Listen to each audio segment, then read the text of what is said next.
Nikad nemojte saditi luk i češnjak bez ovog savjeta koji ćemo vam danas pokazati.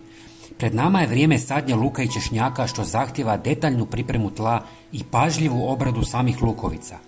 Iako ovi usjevi brzo kliju i rastu, podložni su napadima raznih štetnika i bolesti.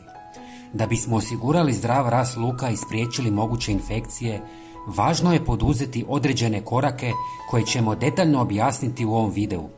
Budite s nama do kraja jer ću vam otkriti malu tajnu gdje možete jedan sastojak dobiti besplatno u velikim količinama.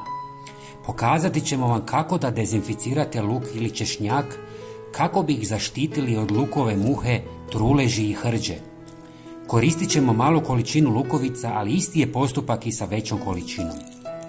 U pola litre mlake vode dodajte malu žlicu drvenog pepela i dobro promiješajte.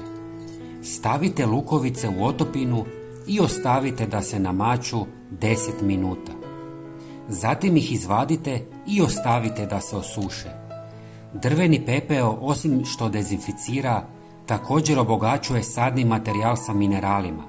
Sadrži kalcij, kalij, magnezij, fosfor, sumpor, natrij, cink, bakar, mangan, željezo i druge elemente u tragovima.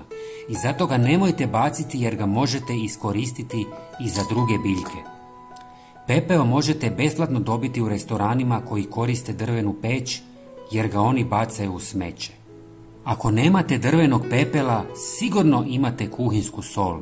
Sada ćemo vam pokazati i drugu metodu kako možete dezinficirati luk i češnjak.